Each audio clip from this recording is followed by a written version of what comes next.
ബംഗാൾ ഉൾക്കടലിൽ ഇന്ന് ചുഴലിക്കാറ്റിന് സാധ്യത. ഇതിന്റെ സ്വാധീനഫലമായി സംസ്ഥാനത്തെ അടുത്ത 4 ദിവസം ഇടിമിന്നലോട് കൂടിയ മഴയ്ക്ക് സാധ്യതയുണ്ടെന്ന് കേന്ദ്ര കാലാവസ്ഥാ നിരീക്ഷണ കേന്ദ്രം മുന്നറിയിപ്പ് നൽകുകയും ചെയ്തു. തെക്കുപടിഞ്ഞാറൻ ബംഗാൾ ഉൾക്കടലിന് മുകളിലെ തീവ്ര ന്യൂനമർദ്ദം അതിതീവ്ര ന്യൂനമർദ്ദമായി ശക്തി പ്രാപിച്ചു.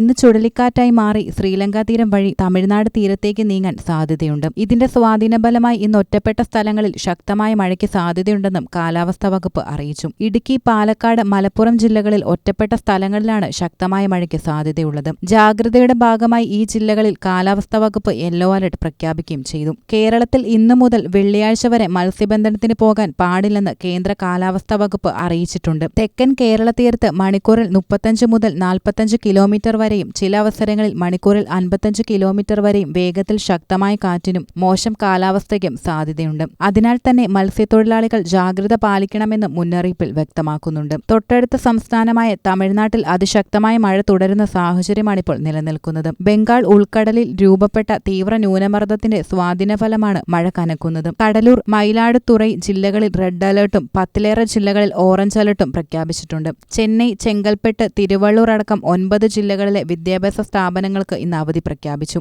മത്സ്യത്തൊഴിലാളികൾ കടലിൽ പോകരുതെന്ന് മുന്നറിയിപ്പുണ്ട്. ചെന്നൈയിൽ രാത്രിമഴ കാരണം രൂക്ഷമായ ഗതാഗതക്കുരുക്കും അനുഭവപ്പെട്ടു. മുഖ്യമന്ത്രി M.K. സ്റ്റാലിന്റെ അധ്യക്ഷതയിൽ ചേർന്ന ഉന്നതതല യോഗം ഏത് സാഹചര്യവും നേരിടാൻ സംസ്ഥാനം സജ്ജമാണെന്ന് വിലയിരുത്തി. ഉപമുഖ്യമന്ത്രി ഉദയനിധി സ്റ്റാലിൻ രാത്രി ചെന്നൈയിൽ താഴ്ന്ന പ്രദേശങ്ങൾ സന്ദർശിക്കുകയും ചെയ്തു. ഉദ്യോഗസ്ഥർക്ക് നിർദ്ദേശം നൽകി. ഈ ആഴ്ച അവസാനം വരെ സംസ്ഥാനത്ത് മഴ തുടരുമെന്നാണ് കാലാവസ്ഥാ മുന്നറിയിപ്പ്.